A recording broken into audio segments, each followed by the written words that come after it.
Krishna study के online platform पे आप सभी का स्वागत, अभिनंदन। आज अपन बात करेंगे लोक देवता टॉपिक के बारे में। इसमें लोक देवता टॉपिक को स्टार्ट करने से पहले इसकी सामान्य जानकारी के बारे में अपन बात करेंगे। जैसे राजस्थान में लोक देवता के मंदिरों को क्या कहा जाता है? राजस्थान में लोक देवता के मंदिरों को क्या कहा जाता है?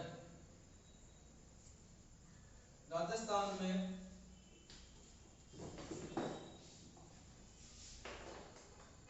लोक देवता के मंदिरों को क्या कहा जाता है? तो दोस्तों को क्या कहा जाएगा? देवरा। राजस्थान में लोक देवता के मंदिरों को क्या कहा जाता है? देवरा कहा जाता है।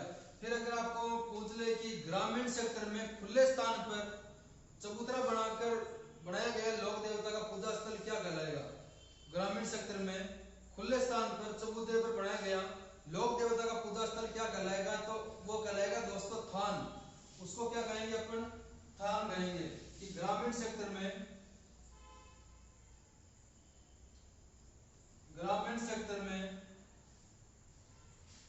खुले स्थान,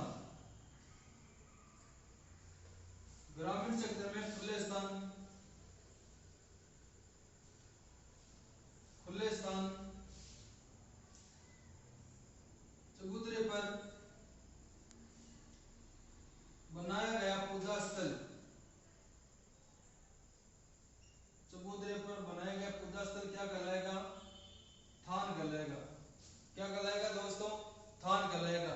फिर सभी लोक देवताओं में कुछ ऐसे लोक देवता हैं जिनको हिंदू धर्म के अलावा मुस्लिम धर्म भी पूजता है। कुछ लोक देवता ऐसे हैं जिनको दोस्तों मुस्लिम धर्म भी पूजता है। जैसे लोक देवता हिंदू धर्म के हैं, लोक देवता हिंदू धर्म के हैं, बट उनको मुस्लिम धर्म भी पीर मानकर पूज रहा है। मुसलमान भी इनको क्या मान के पूज रहे दोस्तों? पीर मान के। और उनको मारवाड़ क्षेत्र में अपन कर रहे हैं पंच पीर। ऐसे लोक देवता जिनको मुस्लिम धर्म पीर मानकर पूज रहा है वो 5 लोक देवता है। टोटल कितने हैं? 5 लोक देवता। तो मारवाड़ क्षेत्र में दोस्तों उनको कहते हैं पंच पीर। मारवाड़ क्षेत्र में उनको क्या कहते हैं दोस्तों? पंच पीर। और किस क्षेत्र में कह रहे हैं? मारवाड़ क्षेत्र में। मारवाड़ क्षेत्र में उनको क्या कर रहे हैं अपन दोस्तों? पंच पीर कर रहे हैं। और पंच पीर किनको कह रहे हैं? कि सभी लोक देवताओं में कुछ लोक देवता ऐसे हैं, यानी 5 लोक देवता ऐसे हैं जिनको हिंदू धर्म के अलावा मुस्लिम धर्म भी पूजता है। हिंदू धर्म के अलावा मुस्लिम धर्म भी दोस्तों उनको पूजता है। इसीलिए मारवाड़ क्षेत्र में उनको कहते हैं पंचपीर। क्योंकि दोस्तों मारवाड़ क्षेत्र में उन सभी लोक देवताओं, उन 5 लोक देवताओं का रिलेशन जुड़ा हुआ है। उनका जन्म स्थान, उनका निवास स्थान वो मारवाड़ क्षेत्र से मिलता जुलता है। उनका जन्म स्थान, उनका निवास स्थान मारवाड़ क्षेत्र से मिलता जुलता है। इसीलिए उनको मारवाड़ क्षेत्र में क्या कहते हैं दोस्तों? पंचपीर कहते हैं। और इन पंचपीरों को याद करने के लिए, इन पंचपीरों का पता करने के लिए एक सिंपल सी ट्रिक बनाई है मैंने। इन पंचपीरों को याद करने के लिए एक सिंपल सी ट्रिक बनाई है दोस्तों, और वो ट्रिक है गोपा मेहरा। वो ट्रिक है दोस्तों गोपा मेहरा। गोपा मेहरा ट्रिक को याद करके आप सभी 5 पीरों को याद कर सकते हो जिनको मुस्लिम धर्म पीर मानकर पूजती है। और मारवाड़ क्षेत्र में इनको पंच पीर कहा जाता है। जैसे देखना दोस्तों, सबसे पहले आ रहा है ट्रिक में गो वर्ड। ट्रिक में सबसे पहले कौन सा वर्ड आ रहा है? गो वर्ड आ रहा है। गो से दोस्तों हो जाएगा गोगा जी, गो से दोस्तों हो जाएगा गोगा जी। फिर ट्रिक में दूसरे नंबर पे पा आ रहा है। ट्रिक में दूसरे नंबर पे पा आ रहा है तो पा से हो जाएगा दोस्तों पाबू जी, पा से हो जाएगा पाबू जी। फिर इसी ट्रिक में तीसरे नंबर पे मैं आ रहा है। इसी ट्रिक में तीसरे नंबर पे मैं आ रहा है तो मैं से हो जाएगा दोस्तों मेहा जी। और इसी ट्रिक में नेक्स्ट वर्ड आ रहा है ह से हो जाएगा दोस्तों हड़बू जी, ह से हो जाएगा हड़बू जी। और लास्ट और वर्ड है इस ट्रिक में रा। लास्ट वर्ड है दोस्तों इस ट्रिक में रा। तो रा से कौन से लोग देवता हो जाएंगे? रामदेव जी। रा से कौन से लोग देवता हो जाएंगे? रामदेव जी। अपन दोस्तों बात कर रहे थे मारवाड़ के पंचपीरों की, मारवाड़ के पंचपीरों की। और पंचपीर किसे कहेंगे? ऐसे लोग देवता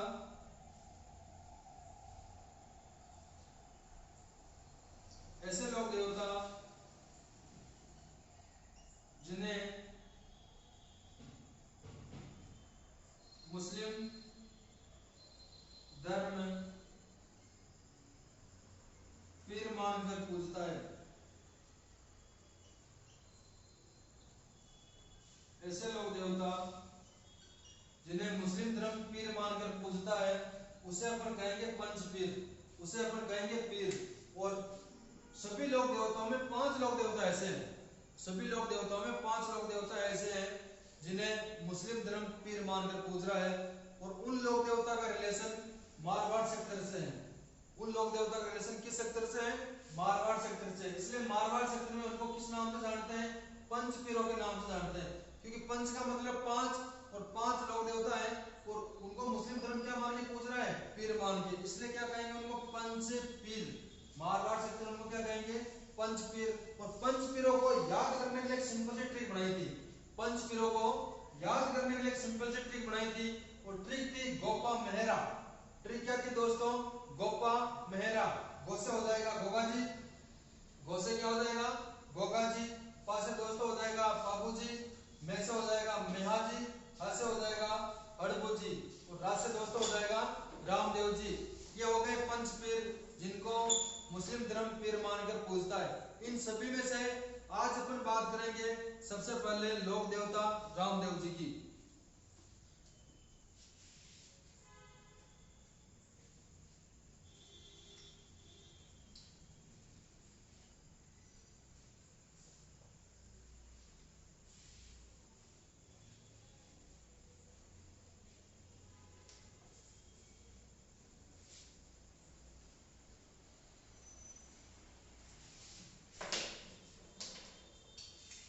आज अपन बात करेंगे दोस्तों रामदेव जी की, लोक देवता रामदेव जी की।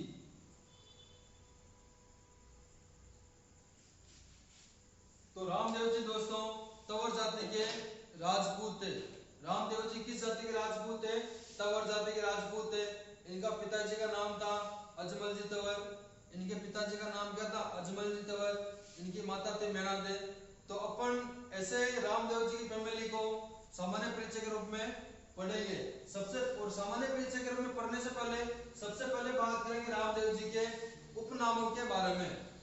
रामदेव जी के उपनामों के बारे में।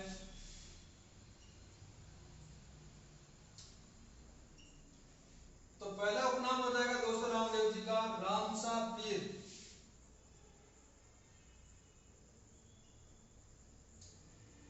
लोक देवता रामदेव जी का पहला उपनाम हो जाएगा दोस्तों रामसा पीर। उसके बाद दूसरा उपनाम हो जाएगा इनका पीरों का पीर।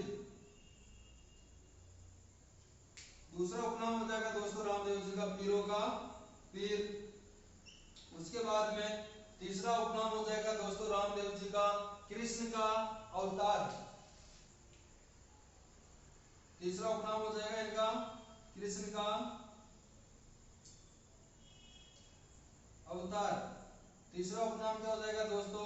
कृष्ण का अवतार। उसके बाद चौथा उपनाम हो जाएगा इनका सांप्रदायिक सद्भावना वाले दो लोक देवता। सांप्रदायिक सद्भावना वाले लोक देवता। सांप्रदायिक सद्भावना वाले लोक देवता। फिर इसके बाद नेक्स्ट उपनाम हो जाएगा इनका रुणिजरा धनी। रुणिजरा धनी। ऐसे करके दोस्तों इन 5 नामों से भी रामदेव जी को जाना जाता है।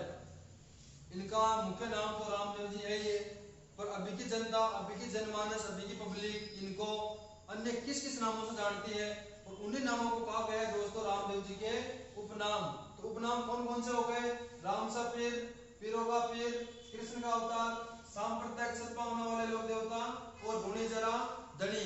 तो इसमें सबसे पहले दोस्तों अपन बात करते हैं रामसा पीर की। रामदेव जी के उपनाम रामसा पीर की, यानी अभी की पब्लिक, अभी की जनता इनको रामसा पीर क्यों कहती है, तो इसके बारे में अपन दोस्तों बात करेंगे। जैसे दोस्तों देखना, नाम है रामसा पीर। अब रामसा पीर में जो राम नाम है दोस्तों हिंदू धर्म से, ये नाम किस धर्म से होगा? हिंदू धर्म से। पर पीर है तो पीर किस धर्म का नाम है दोस्तों? मुस्लिम धर्म का।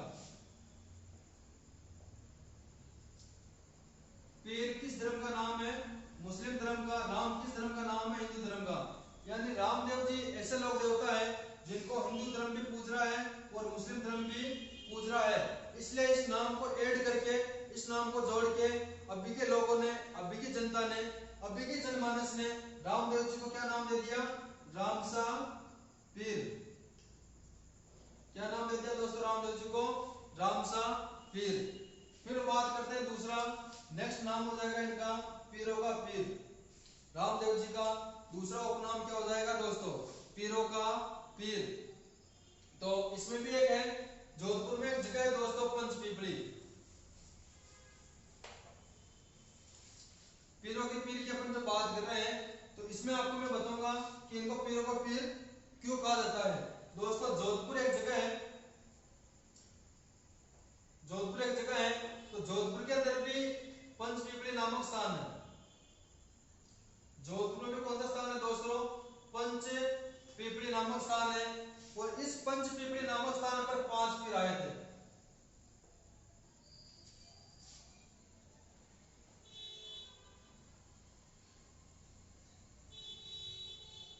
जोधपुर में एक नामक स्थान है पंचपीपली।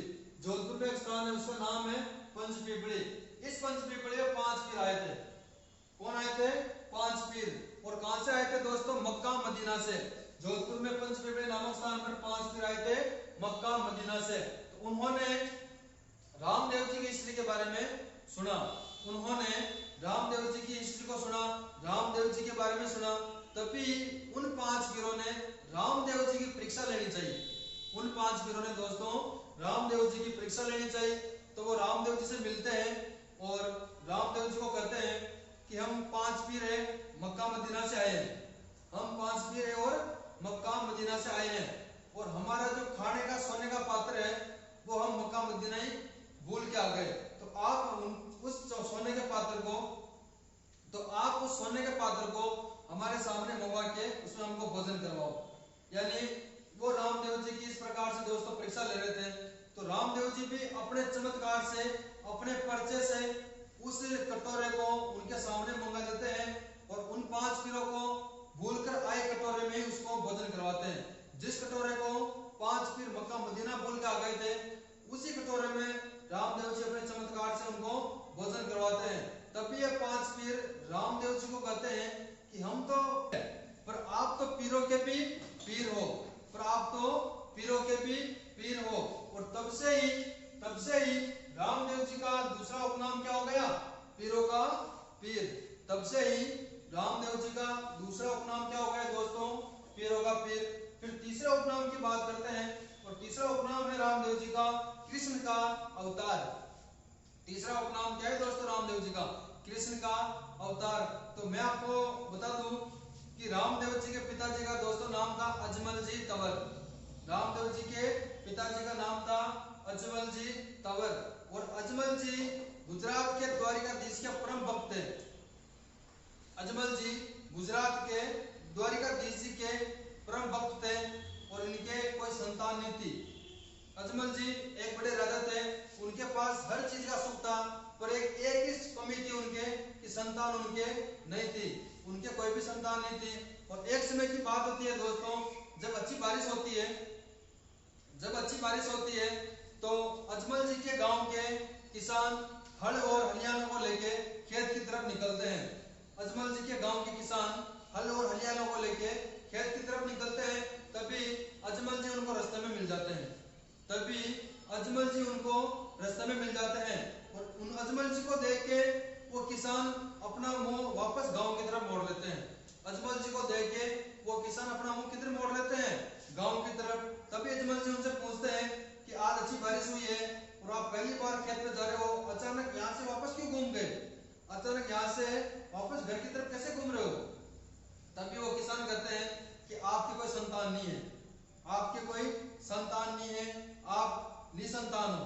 आप निसंतान हो, और अगर पहली बार हम अगर कुछ काम के लिए जा रहे हैं, अच्छे काम के लिए जा रहे हैं, और उसमें किसी निसंतान जैसे व्यक्ति के दर्शन होते हैं तो अशुभ माना जाता है, इसलिए हम आज खेत पे नहीं जाएंगे। और ये बात दोस्तों अजमल जी को चुभ जाती है, और अजमल जी उस बात को सुन के अपने गुजरात के द्वारिकाधीश जी के मंदिर में जाते हैं। इस बात को सुन के अजमल जी कहाँ जाते हैं? गुजरात के द्वारिकाधीश जी के मंदिर में जाते हैं, और वहां पे पूजा अर्चना करते हैं और संतान की प्राप्ति की मन्नत मांगते हैं। वो एक बार गए दोस्तों, वहां पे कुछ नहीं होता है, दूसरी बार गए कुछ नहीं होता है, तीसरी बार वो जाके उस मूर्त के पत्थर की मारते हैं, द्वारिकाधीश जी की मूर्त के अजमल जी पत्थर की मारते हैं। तभी वहां का जो पंडित पुजारी होता है वो कहता है कि आप ऐसा क्यों कर रहे हो? तो वो सारी कंडीशन उस पंडित पुजारी को कहते हैं कि मैं यहाँ 2 से 3 बार द्वारिकाधीश जी के यहाँ गया हूँ, पर वो नहीं तो मुझे दिखे, ना ही मेरा कुछ काम हुआ।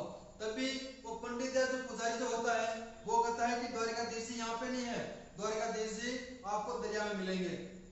इस बात को सुन के दोस्तों अजमल जी आओ देखते हैं, तो डायरेक्ट कहाँ पहुंच जाते हैं? दरिया के अंदर कूद जाते हैं। और जब दरिया के अंदर कूदते हैं तो इनसे द्वारिकाधीश प्रसन्न होके इनको दर्शन देते हैं। इनको क्या करते हैं? दर्शन देते हैं, और दर्शन देके कहते हैं कि मैं अजमल जी आपके घर पे, मैं अजमल जी आपके घर पे भाद्रपद शुक्ल द्वितीया को, मैं आपके घर पे भाद्रपद शुक्ल द्वितीया को अवतार लूंगा। मैं आपके घर पे भाद्रपद शुक्ल द्वितीया को रामदेव जी के नाम से अवतार लूंगा। इसलिए दोस्तों रामदेव जी को कृष्ण का अवतार कहते हैं। इसलिए रामदेव जी को क्या कहते हैं दोस्तों? कृष्ण का अवतार। फिर बात करते हैं सांप्रदायिक सद्भावना के लोक देवता। सांप्रदायिक सद्भावना के लोक देवता दोस्तों रामदेव जी तंवर जाति के राजपूत थे। रामदेव जी तंवर जाति के राजपूत थे। इन्होंने भेदभाव को मिटाया, छुआछूत को मिटाया और सभी को एक बनाया, सभी को समान बिठाया। इसलिए इनको सांप्रदायिक सद्भावना के लोक देवता कहते हैं। इन्होंने सभी को समान माना, छुआछूत को मिटाया, भेदभाव को मिटाया, इसलिए इनको कहते हैं सांप्रदायिक सद्भावना के लोक देवता। और दोस्तों रामदेव जी की समाधि कहाँ बनी हुई है? रुणिजा में बनी हुई है। रामदेव जी की समाधि कहाँ बनी हुई है दोस्तों? रुणिजा गांव में, इसलिए इनको कहते हैं रुणिजरा धनी। रामदेव जी की समाधि कहाँ बनी हुई है? रुणिजा गांव में, इसलिए इनको कहते हैं रुणिजरा धनी। अब इसके बारे में बात करेंगे अपन रामदेव जी के जन्म के बारे में। इसके बाद अपन बात करेंगे दोस्तों रामदेव जी के जन्म के बारे में।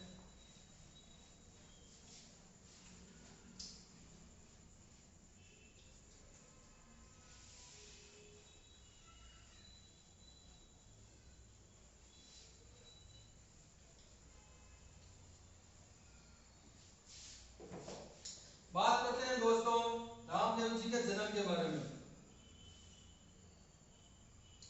तो दोस्तों रामदेव जी का जन्म 1458 ईस्वी में, रामदेव जी का जन्म 1458 ईस्वी में भाद्रपद शुक्ल द्वितीया को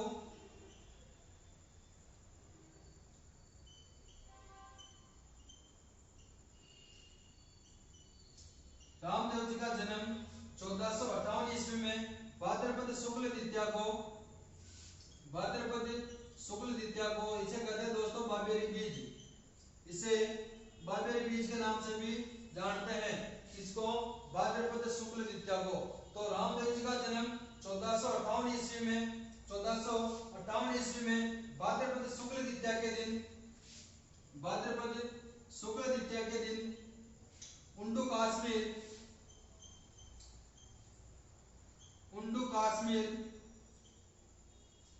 शिव तहसील, शिव क्या है दोस्तों? शिव तहसील है। क्या है? शिव तहसील है। तो शिव तहसील और जिला हो जाएगा बाड़मेर, जिला बाड़मेर में हुआ, जिला बाड़मेर में हुआ। अपन किसकी बात कर रहे हैं? रामदेव जी के जन्म की, कि कब और कहां पे हुआ। रामदेव जी का जन्म कब और कहां पे हुआ? तो दोस्तों रामदेव जी का जन्म 1458 ईस्वी को कब हुआ? 1458 ईस्वी को भाद्रपद शुक्ल द्वितीया के दिन भाद्रपद शुक्ल द्वितीया के दिन, और इसे कहते हैं बाबेरी बीज, इसे कहते हैं बाबेरी बीज। तो भाद्रपद शुक्ल द्वितीया के दिन उंडू काश्मीर शिव तहसील जिला बाड़मेर में हुआ। अगर आपको पूछ ले ईस्वी कौन सी थी, ईस्वी थी दोस्तों 1458। अगर आपको पूछ ले हिंदी महीना कौन सा था, तो भाद्रपद शुक्ल द्वितीया, हिंदी महीना कौन सा था, भाद्रपद शुक्ल द्वितीया। इसे किसे क्या कहते हैं अपन, बाबेरी बीज। भाद्रपद शुक्ल द्वितीया को क्या कहते हैं, बाबेरी बीज। अगर आपको लोकेशन पूछ ले, तो अगर गांव पूछे तो दोस्तों उंडू काश्मीर, गांव पूछे तो उंडू काश्मीर, तहसील पूछे तो शिव, और जिला पूछे तो दोस्तों बाड़मेर। यानी 1458 ईस्वी में भाद्रपद शुक्ल द्वितीया के दिन उंडू काश्मीर शिव तहसील जिला बाड़मेर में रामदेव जी का जन्म हुआ था। और ये दोस्तों ये जो जन्म डेट है, ये जो जन्म ईस्वी है, ये राजस्थान बोर्ड कला संस्कृति की किताब बता रही है। ये जन्म ईस्वी राजस्थान बोर्ड कला संस्कृति की किताब बता रही है 1458 ईस्वी। और इतिहासकार दोस्तों रामदेव जी का जन्म बताते हैं 1352 ईस्वी में। इतिहासकार दोस्तों रामदेव जी का जन्म बताते हैं 1352 ईस्वी में। इसलिए आपको ये दोनों डेटें याद रखनी है, इसलिए आपको ये दोनों ईस्वियां याद रखनी है। कक्षा 10 की किताब बता रही है 1458 ईस्वी, और इतिहासकार बता रहे दोस्तों 1352 ईस्वी। और मैंने आपको पहले बताया था कि रामदेव जी तंवर जाति के राजपूत थे, और उनके पिताजी का नाम था दोस्तों अजमाल जी तंवर। रामदेव जी के पिताजी का नाम था दोस्तों अजमल जी तंवर। अगर बात करें रामदेव जी की माता की, तो रामदेव जी की माता का नाम था दोस्तों मैना दे। अगर बात करते हैं रामदेव जी के भाई की, तो रामदेव जी के भाई का नाम था दोस्तों बीरम दे। रामदेव जी के भाई का नाम क्या था, बीरम दे। और इसको किसका अवतार मानते हैं दोस्तों, बलराम का अवतार मानते हैं। इसको किसका अवतार मानते हैं, बलराम का। और बलराम का अवतार किसको मानते हैं दोस्तों, रामदेव जी के भाई बीरम देव को बलराम का अवतार मानते हैं।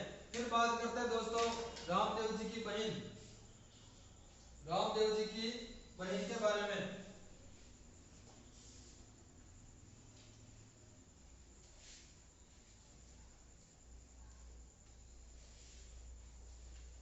फिर बात करते हैं दोस्तों रामदेव जी की बहन के बारे में। एक तो दोस्तों इनकी सगी बहन थी, और उसका नाम था सुगनाबाई।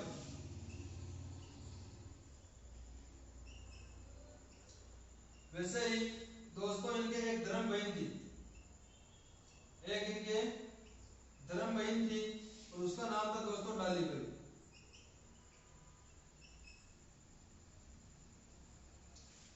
उसका नाम था डालीबाई। और डालीबाई दोस्तों थी डालीबाई। जब रामदेव जी अपने जन्म स्थान उंडू काश्मीर से रुणिजा की तरफ आ रहे होते हैं, तब पोखरण में एक पेड़ के नीचे वो विश्राम करते हैं। तभी पोखरण में एक पेड़ के नीचे विश्राम कर रहे होते हैं, और विश्राम के समय उनको एक बालिका की रोने की आवाज सुनाई देती है। विश्राम के समय रामदेव जी को एक बालिका की रोने की आवाज सुनाई देती है। तभी रामदेव जी उस बालिका को अपने पास में बुलाते हैं और उसका नाम पूछते हैं। तभी रामदेव जी उस बालिका को अपने पास में बुलाते हैं और उसका नाम पूछते हैं। तो वो कहती है कि मेरा नाम डालीबाई मेघवाल है। वो लड़की रामदेव जी को अपना नाम बताती है डालीबाई मेघवाल, और वो बताती है कि मैं इस पोखरण गांव की रहने वाली हूँ और जाति की मेघवाल हूँ, पर इस गांव में छुआछूत की वजह से मुझे, ऊंच नीच की वजह से मुझे निकाल दिया गया। तभी रामदेव जी उस पोखरण गांव में जाते हैं और छुआछूत भेदभाव को मिटा के वापस से पोखरण का अच्छा से निर्माण करते हैं, और डालीबाई को अपनी धर्म बहन बना लेते हैं। तो सगी बहन तो हो जाएगी दोस्तों इनकी सुगनाबाई, और रामदेव जी की धर्म बहन हो जाएगी डालीबाई। फिर अपन दोस्तों बात करते हैं रामदेव जी के पत्नी के बारे में। दोस्तों अपन बात करते हैं रामदेव जी की पत्नी की, पत्नी के बारे में। अपन बात करते हैं दोस्तों रामदेव जी के पत्नी के बारे में। तो रामदेव जी की पत्नी का नाम था दोस्तों नेतल दे।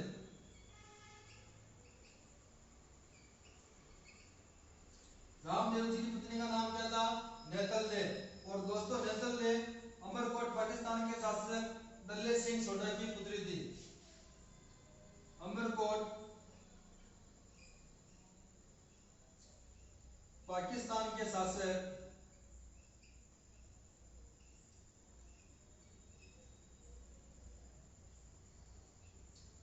दल्ले सिंह सोढ़ा की पुत्री थी। दल्ले सिंह सोढ़ा की पुत्री थी। अपन बात करें थे दोस्तों रामदेव जी की पत्नी के बारे में। तो रामदेव जी की पत्नी का नाम था नेतल दे। रामदेव जी की पत्नी का नाम क्या था? नेतल दे। और नेतल दे कहाँ की रहने वाली थी? अमरकोट पाकिस्तान की। नेतल दे कहाँ की रहने वाली थी? अमरकोट पाकिस्तान की। और किसकी पुत्री थी दोस्तों? दल्ले सिंह सोढ़ा की पुत्री थी। किसकी पुत्री थी? दल्ले सिंह सोढ़ा की पुत्री थी। फिर अपन बात करते हैं रामदेव जी के गुरु के बारे में। फिर दोस्तों बात करते हैं रामदेव जी के गुरु जी के बारे में कि रामदेव जी के गुरु जी कौन थे। तो ध्यान रखना दोस्तों रामदेव जी के गुरु जी थे बालीनाथ जी। रामदेव जी के गुरु जी कौन थे दोस्तों? बालीनाथ जी रामदेव जी के गुरु जी थे। और इनकी समाधि बनी हुई है मसूरिया पहाड़ी जोधपुर में। बालीनाथ जी की समाधि बनी हुई है दोस्तों मसूरिया पहाड़ी। और मसूरिया पहाड़ी कहाँ है दोस्तों? जोधपुर में। और जो समाधि है कहाँ बनी हुई दोस्तों? मसूरिया पहाड़ी। और यहाँ पे जो मंदिर बना हुआ है, यहाँ पे जो मंदिर बना हुआ है, इस मंदिर में जाने से कुछ लोगों का निवारण होता है। इस मंदिर में जाने से कुछ रोग जैसी बीमारी का निवारण होता है।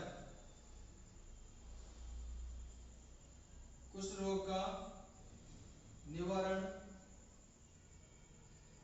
होता है। अपन दोस्तों किसकी बात कर रहे हैं? रामदेव जी के गुरु जी की बात कर रहे हैं। अपन किसकी बात कर रहे हैं? रामदेव जी के गुरु जी की बात कर रहे हैं। तो गुरु कौन है रामदेव जी के? बालीनाथ जी। रामदेव जी के गुरु जी कौन है दोस्तों? बालीनाथ जी। और बालीनाथ जी की समाधि कहाँ बनी हुई है? मसूरिया पहाड़ी जोधपुर में। बालीनाथ जी की समाधि कहाँ बनी हुई है? मसूरिया पहाड़ी जोधपुर में। मसूरिया पहाड़ी जोधपुर में।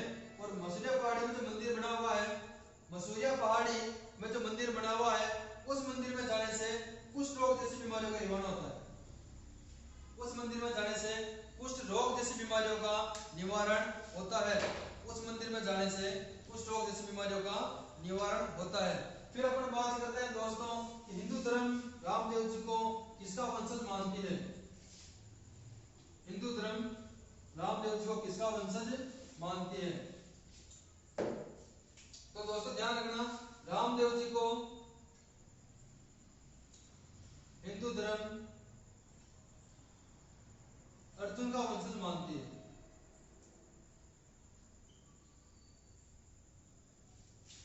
रामदेव जी को हिंदू धर्म अर्जुन का वंशज मानती है। रामदेव जी को हिंदू धर्म किसका वंशज मानती है? अर्जुन का वंशज मानती है। फिर बात करते हैं रामदेव जी के वाहन की। फिर बात करते हैं दोस्तों रामदेव जी के वाहन की। तो वाहन हो जाएगा इनका लीला घोड़ा। वाहन हो जाएगा इनका लीला घोड़ा या नीला घोड़ा। अगर आपको पूछ ले कि रामदेव जी ने कौन सा पंथ चलाया, रामदेव जी ने कौन सा पंथ चलाया, तो दोस्तों ध्यान रखना और यहां से क्वेश्चन पड़ जाता है। मोस्ट इंपोर्टेंट लाइन है ये कि रामदेव जी ने कांवड़िया पंथ चलाया था। रामदेव जी ने कौन सा पंथ चलाया? तो रामदेव जी ने कांवड़िया पंथ चलाया था। रामदेव जी ने कौन सा पंथ चलाया था दोस्तों? कांवड़िया पंथ। फिर अगर आपको पूछ ले कि रामदेव जी के मंदिर को क्या कहते हैं,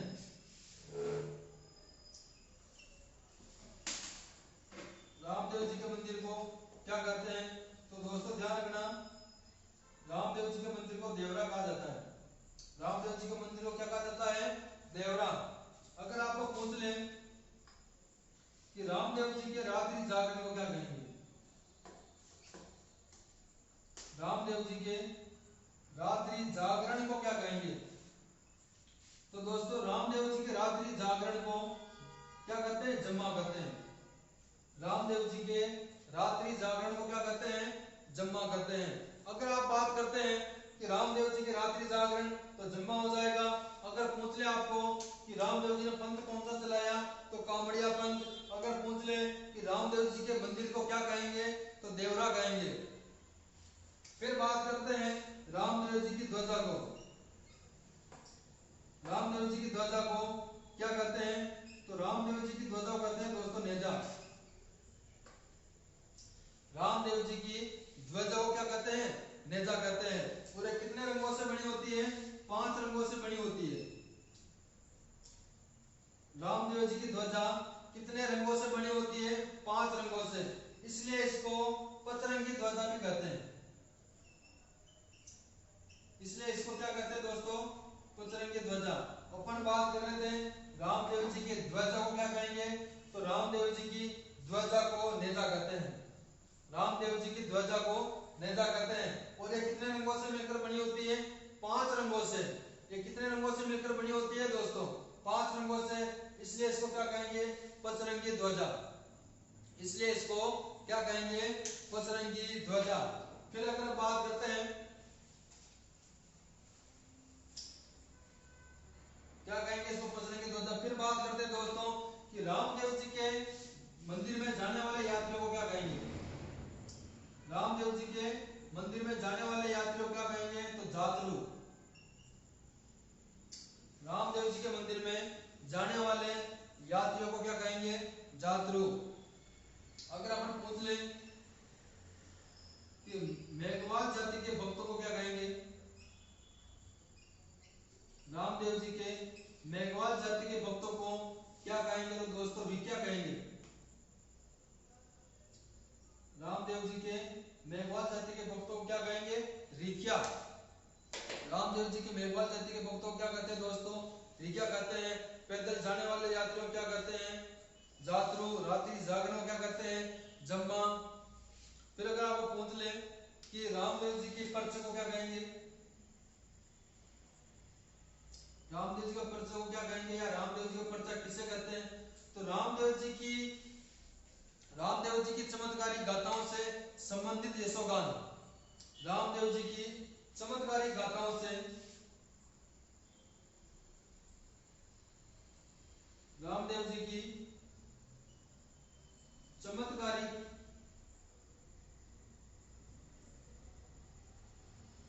गाथाओं से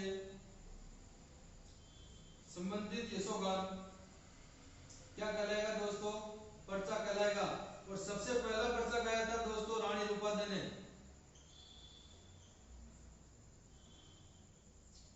सबसे पहला पर्चा गाया था किसने? रानी रूपादे ने। सबसे पहला पर्चा किसने गाया था? रानी रूपादे ने। हिंदू धर्म इनको किसका वंशज मानती है? अर्जुन का। इनका वाहन क्या हो जाएगा? लीला घोड़ा या नीला घोड़ा। रामदेव जी ने कौन सा पंथ चलाया? कांवड़िया पंथ। इनके मंदिर को क्या कहेंगे? देवरा। रात्रि जागरण को क्या कहेंगे? जम्मा। इनके ध्वजा को क्या कहेंगे? नेजा। और नेजा कितने रंगों से मिलकर बना होता है? 5 रंगों से। इसलिए इसको क्या कहेंगे? पचरंगी ध्वजा भी इसको कह सकते हैं। रामदेव जी के मंदिर में पैदल जाने वाले यात्रियों को क्या कहेंगे? जातरू। रामदेव जी के मेघवाल जाति के भक्तों को क्या कहेंगे दोस्तों? रिक्या। और पर्चा किसे कहते हैं? रामदेव जी की चमत्कारी गाथाओं से संबंधित यशोगान। रामदेव जी की चमत्कारी गाथाओं से संबंधित यशोगान कहलाएगा पर्चा। और रामदेव जी का पहला पर्चा गाया था रानी रूपादे ने। रामदेव जी का पहला पर्चा गाया था दोस्तों रानी रूपादे ने। फिर अपन बात करते हैं रामदेव जी के शिष्य की।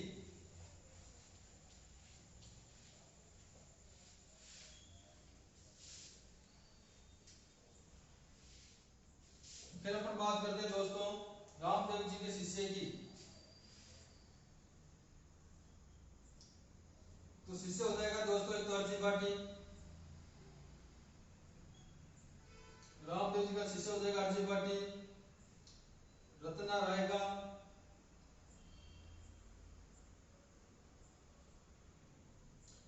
लक्की बंजारा, लक्की बंजारा। ये तो दोस्तों इनकी क्या है, शिष्य। अगर अपन बात करें कि रामदेव जी की शिष्या कौन कौन थी, रामदेव जी की शिष्या कौन कौन थी, तो एक थी रानी रूपादेवी, एक तो कौन थी दोस्तों, रानी रूपादेवी, और दूसरी शिष्या थी दोस्तों आई माता। दूसरी शिष्या कौन है, आई माता। अपन बात करते हैं शिष्य के बारे में कि रामदेव जी के शिष्य कौन है, हरजी भाटी, रत्ना रायका और लक्की बंजारा। अगर बात करते हैं शिष्य के बारे में तो शिष्य एक तो थी रानी रूपादेवी और दूसरी शिष्या थी आई माता। और रानी रूपादेवी से एक मोस्ट इंपोर्टेंट क्वेश्चन बनता है दोस्तों कि बरसात वाली देवी, राजस्थान की लोक देवियों में बरसात वाली देवी किसे कहेंगे, रानी रूपादेवी को। राजस्थान में बरसात वाली देवी किसे कहेंगे, रानी रूपादेवी को। सभी लोक देवियों में बरसात वाली देवी किसे कहेंगे, रानी रूपादेवी को। और फिर आती है आई माता। दूसरी शिष्या कौन है दोस्तों, आई माता। तो आई माता को क्या कहेंगे, इनका मंदिर कहां है आई माता का, बिलाड़ा जोधपुर में।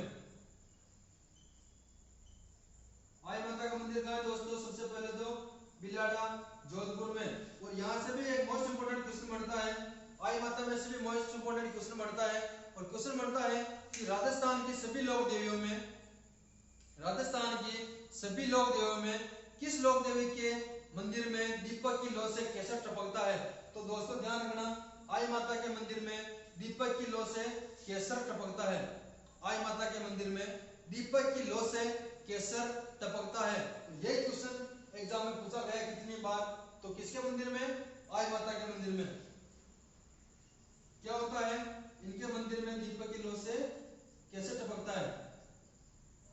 इनके मंदिर में दीपक की लौ से केसर टपकता है। ये हो गई दोस्तों रामदेव जी की शिष्या रूपादेवी, बरसात वाली देवी और आई माता, मंदिर बिलाड़ा जोधपुर में। और इनके मंदिर में दीपक की लौ से केसर टपकता है। ये क्वेश्चन इनसे मोस्ट इंपोर्टेंट बढ़ते हैं। फिर बात करते हैं कि रामदेव जी ने हिंदू धर्म के शुद्धिकरण के लिए कौन सा आंदोलन चलाया था। रामदेव जी ने हिंदू धर्म के शुद्धिकरण के लिए कौन सा आंदोलन चलाया। तो दोस्तों ध्यान रखना, रामदेव जी ने हिंदू धर्म के शुद्धिकरण के लिए, रामदेव जी ने हिंदू धर्म के शुद्धिकरण के लिए परावर्तन आंदोलन चलाया। कौन सा आंदोलन चलाया दोस्तों, परावर्तन आंदोलन चलाया। कौन सा आंदोलन चलाया, परावर्तन आंदोलन चलाया। कौन सा आंदोलन, परावर्तन आंदोलन। अगर आपको पूछ ले कि ब्यावले किसे कहेंगे, ब्यावले किसे कहेंगे, अगर दोस्तों पूछ ले कि ब्यावले किसे कहेंगे, तो रामदेव जी से संबंधित गाथा, रामदेव जी से संबंधित गाथा ब्यावले कहलाएंगे। रामदेव जी से संबंधित गाथा दोस्तों क्या कहलाएंगे, ब्यावले।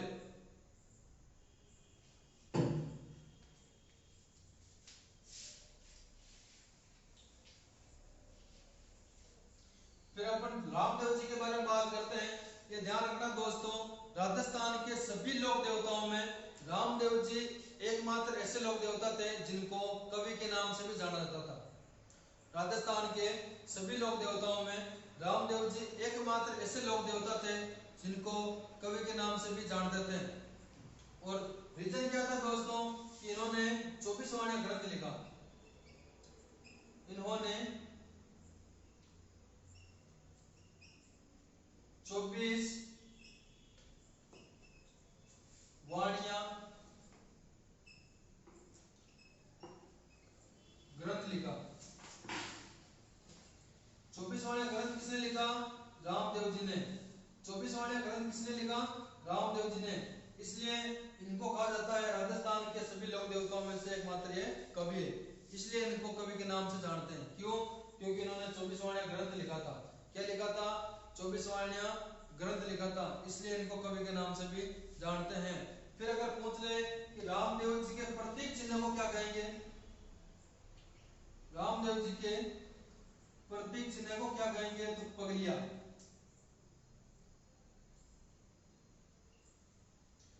रामदेव जी के प्रतीक चिन्ह को क्या कहेंगे दोस्तों? पगलिया। यानी आप अगर रामदेव जी के मंदिर में जाते हो, अगर आप रामदेव जी के मंदिर में जाते हो तो सभी जगह आपको रामदेव जी की मूर्ति नहीं मिलेगी, सभी जगह आपको रामदेव जी की मूर्ति नहीं मिलेगी, क्योंकि रामदेव जी के मंदिर में उनकी मूर्ति की जगह पगलियों की पूजा की जाती है। उनकी मूर्ति की जगह किसकी पूजा करते हैं? पगलियों की। फिर बात करते हैं दोस्तों रामदेव जी की आराधना में किए जाने वाले नृत्य के बारे में।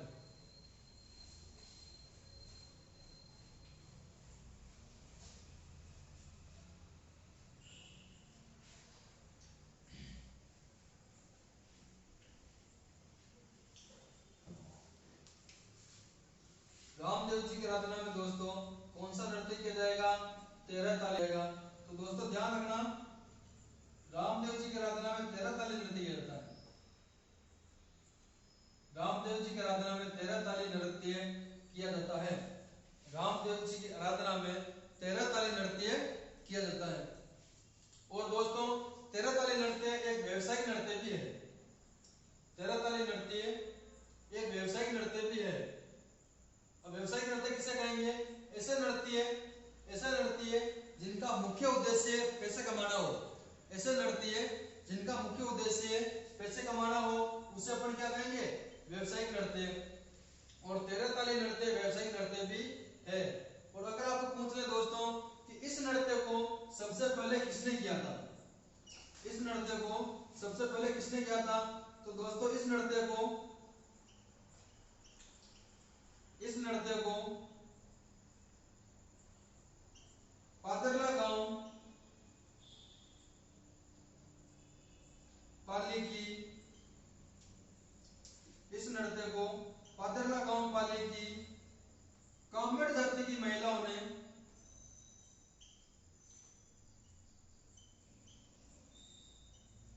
इस नृत्य को पादरला गांव पाली की कामड़ जाति की महिलाओं ने सबसे पहले किया था, कि महिलाओं ने सर्वप्रथम किया, सबसे पहले किया। अगर आपको पूछ ले कि रामदेव जी की आराधना में कौन सा नृत्य किया जाएगा? 13 ताली नृत्य। रामदेव जी की आराधना में कौन सा नृत्य किया जाएगा? 13 ताली। 13 ताली नृत्य एक व्यवसायिक नृत्य भी है। और इस नृत्य को सबसे पहले पादरला गांव पाली की कामड़ जाति की महिलाओं ने किया।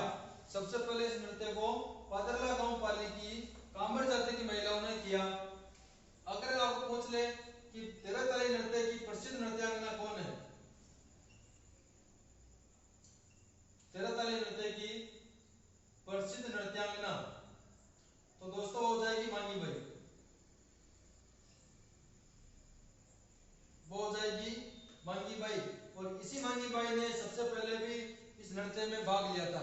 जो सबसे पहले इस नृत्य को किया गया था उस नृत्य में भी मांगी बाई ने भाग लिया था। और 13 ताली नृत्य की प्रसिद्ध नृत्यांगना भी मांगी बाई होगी। दोस्तों कामड़ जाति की महिलाएं 13 मंजिलों को अपने बाजुओं पे बांधकर, अपने शरीर पर बांधकर घुटने के बल बैठकर इस नृत्य को करती है। कामड़ जाति की महिलाएं 13 मंजिलों को अपने शरीर पर बांधकर घुटने के बल बैठकर 13 ताली नृत्य को करती है। और मंजिलें कितने बांधती है दोस्तों? मंजिलें कितने बांधती है? 13 मंजिलें। इस नृत्य को करने के लिए महिला कितने मंजिलें बांध रही है? 13 मंजिलें। इसलिए वो कहा गया है 13 ताल, क्योंकि 13 मंजिलों को टच करते हुए नृत्य करती है। वो महिलाएं 13 मंजिलों को टच करते हुए नृत्य करती है। और 13 जगह से अलग अलग आवाज आ रही है, तो इसको नाम दे दिया 13 ताल। और 13 ताल से हो गया 13 ताली नृत्य। और 13 ताली नृत्य रामदेव जी की आराधना में किया जाता है। और मंजिले कितने होंगे इसमें? 13। और अगर आपको पूछ ले कि मंजीरा वाद्य यंत्र कौन सा होगा, तो दोस्तों गण वाद्य यंत्र। मंजीरा वाद्य यंत्र कौन सा होगा? गण वाद्य यंत्र। अगर आपको पूछ ले कि गण वाद्य यंत्र किसे कहेंगे, तो ऐसे वाद्य यंत्र जो किसी धातु या मेंटल के बने हो, ऐसे वाद्य यंत्र जो किसी धातु या मेंटल के बने हो, और उनको ठोक पीट कर बजाया जाता है, और उनको ठोक पीट कर बजाया गया हो, ठोक पीट कर बजाया गया हो, उसे अपन कहेंगे गण वाद्य यंत्र। और मंजीरा कौन सा हो जाएगा? गण वाद्य यंत्र। और इसको किसमें उपयोग में ले रहे हैं? तेरह ताली नृत्य में, तेरह ताली नृत्य में इसका उपयोग कर रहे हैं। फिर दोस्तों बात करते हैं नेक्स्ट अपन रामदेव जी के मेले के बारे में।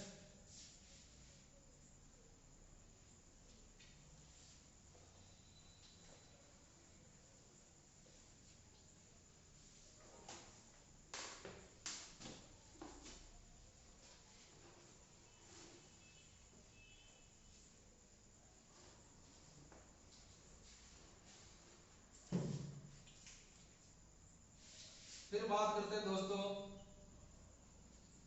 रामदेव जी के मेले के बारे में। तो दोस्तों रामदेव जी का मेला पड़ता है रुणिजा जैसलमेर में।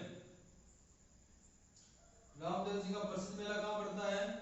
रुणिजा रामदेवरा जैसलमेर में। रामदेव जी का प्रसिद्ध मेला कहाँ पड़ रहा है दोस्तों? रुणिजा जैसलमेर में। और कब पड़ता है? भाद्रपद शुक्ल द्वितीया से, भाद्रपद शुक्ल द्वितीया से भाद्रपद शुक्ल एकादशी तक,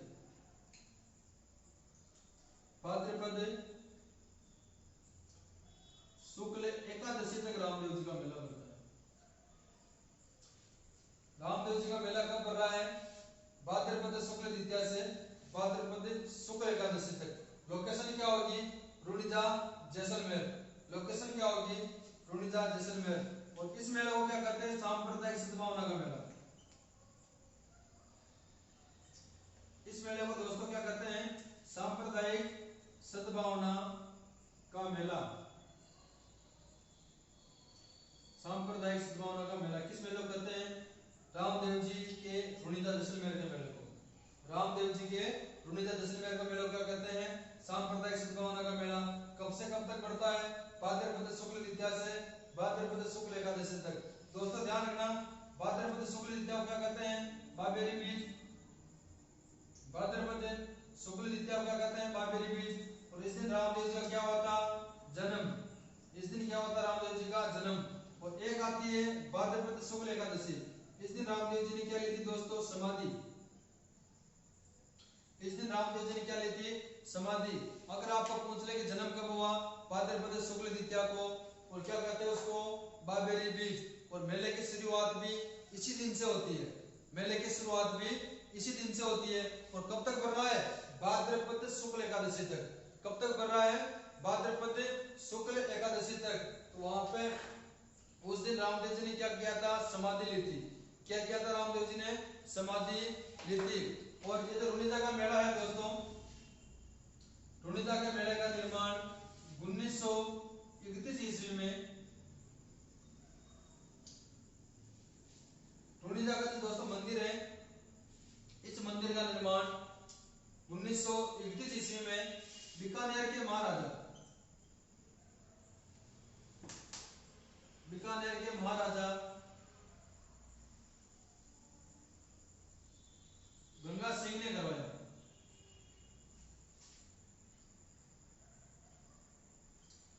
तो दोस्तों रुणिजा जैसलमेर के मंदिर में जो मेला पड़ रहा है, रुणिजा जैसलमेर में जो मेला पड़ रहा है, रुणिजा का जो मंदिर है, इस मंदिर का निर्माण 1931 ईस्वी में बीकानेर के महाराजा गंगा सिंह ने करवाया।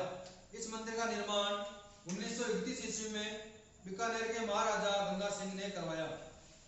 अपन बात करें थे रामदेव जी के मेले की। रामदेव जी का प्रसिद्ध मेला कहाँ पड़ता है? रुणिजा जैसलमेर में। कब से कब तक पड़ेगा? भाद्रपद शुक्ल एकादशी से, सॉरी भाद्रपद शुक्ल द्वितीया से, भाद्रपद शुक्ल द्वितीया से भाद्रपद शुक्ल एकादशी तक ये मेला पड़ता है। कब से कब तक पड़ता है? भाद्रपद शुक्ल द्वितीया से भाद्रपद शुक्ल एकादशी तक।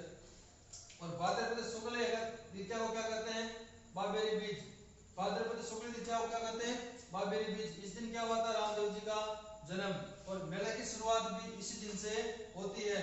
और मेले का एंड होता है भाद्रपद शुक्ल एकादशी को। मेले का एंड कब होता है दोस्तों? भाद्रपद शुक्ल एकादशी को, क्योंकि इस दिन दिन रामदेव जी ने क्या किया था, समाधि ली थी। और इस मेले को सांप्रदायिक सद्भावना का मेला भी कहते हैं। इस मेले को सांप्रदायिक सद्भावना का मेला भी कहते हैं।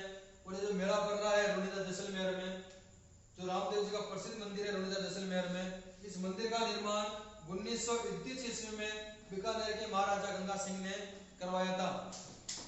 इस मंदिर का निर्माण 1931 ईस्वी में बीकानेर के महाराजा गंगा सिंह ने करवाया था। फिर अपन दोस्तों बात करते हैं रामदेव जी के फड़ के बारे में।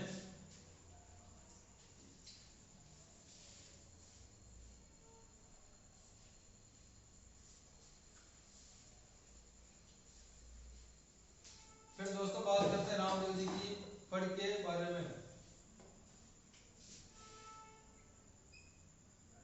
तो दोस्तों रामदेव जी की फड़ का वाचन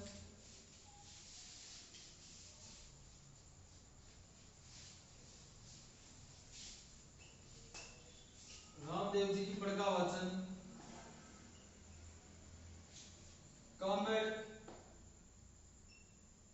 व नायक जाति के पोपे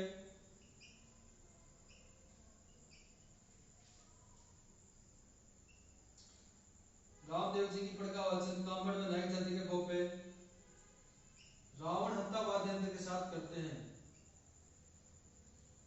रावण हत्या वाद्य यंत्र के साथ करते हैं।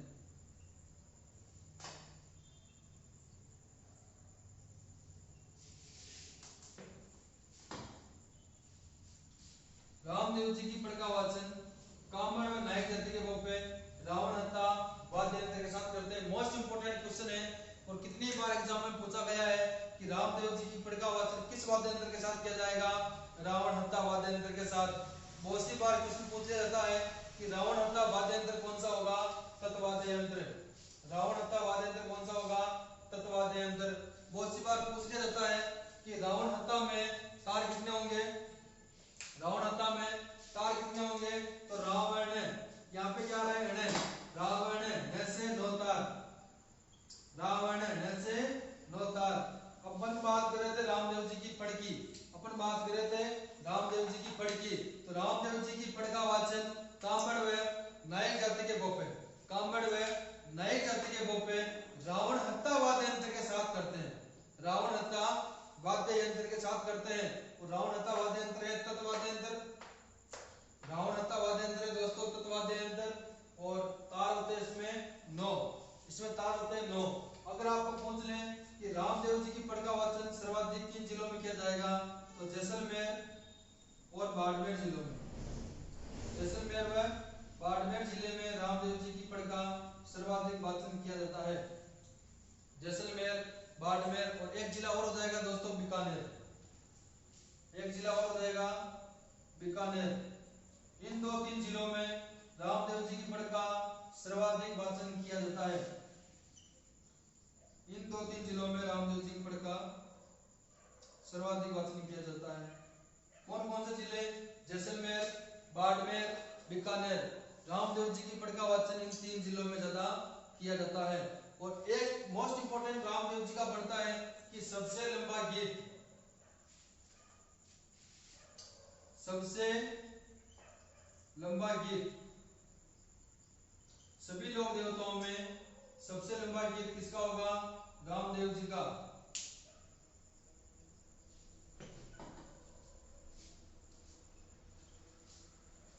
सभी लोक देवताओं में सबसे लंबा गीत किसका है, रामदेव जी का है। सभी लोक देवताओं में सबसे लंबा गीत किसका है दोस्तों, रामदेव जी का। और मैंने आपको पहले बताया था कि रामदेव जी ने भाद्रपद शुक्ल एकादशी को समाधि ली थी। और कहां पे ली थी, राम सरोवर पाल पर, रुणिजा की राम सरोवर पाल पर उन्होंने समाधि ली थी।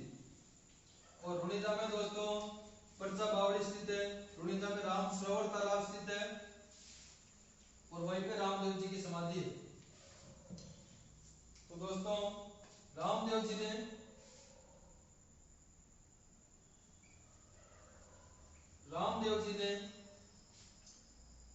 भाद्रपद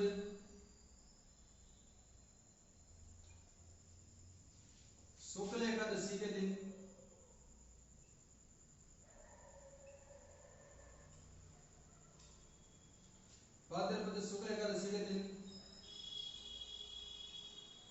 राम सरोवर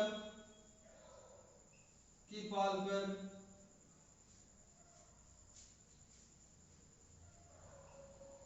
समाधि ली।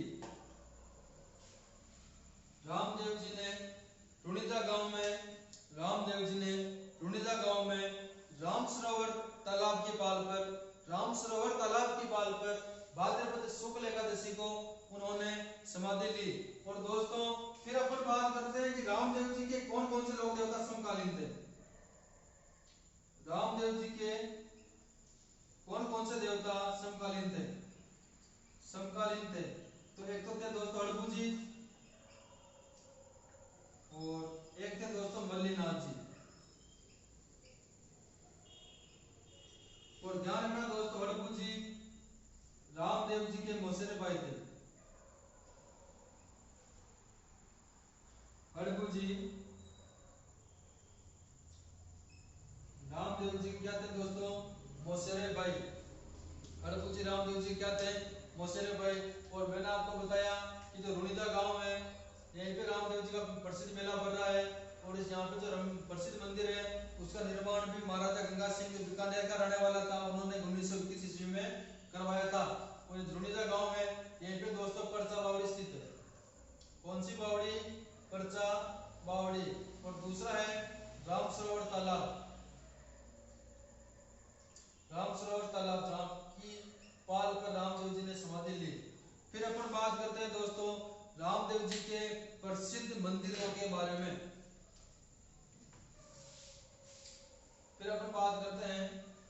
रामदेव जी के प्रसिद्ध मंदिरों के बारे में।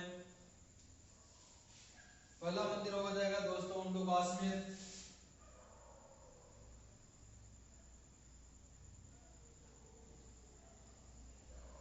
पहला मंदिर हो जाएगा उंडू काश्मीर, और ये कहाँ दोस्तों? बाड़मेर में। दूसरा मंदिर हो जाएगा मसूरिया पहाड़ी जोधपुर।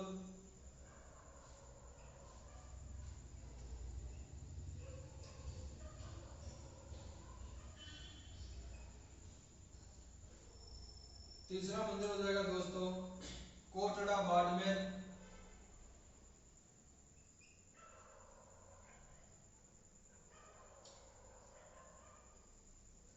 चौथा मंदिर हो जाएगा हल्दीना अलवर।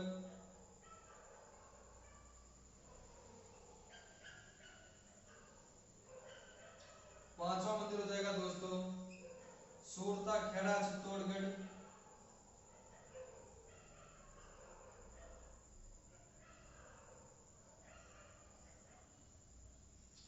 सूरता खेड़ा चित्तौड़गढ़।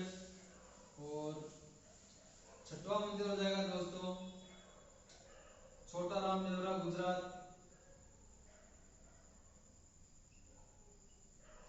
छोटा राम देवरा गुजरात। दोस्तों भारत का अगर छोटा राम देवरा पूछ ले, भारत का छोटा राम देवरा पूछ ले तो गुजरात में होगा। भारत का छोटा राम देवरा कहाँ होगा? गुजरात में। और सातवां नेक्स्ट मंदिर होगा खुंडियास अजमेर। नेक्स्ट मंदिर कहाँ पे है? खुंडियास अजमेर। और अगर आपको पूछ ले कि राजस्थान का छोटा राम देवरा कहाँ है? खुंडियास अजमेर में। राजस्थान का छोटा राम देवरा कहाँ है दोस्तों? खुंडियास अजमेर में। ये किसी के साथ में अपना टॉपिक दोस्तों रामदेव जी का यहीं पे खत्म होता है। धन्यवाद।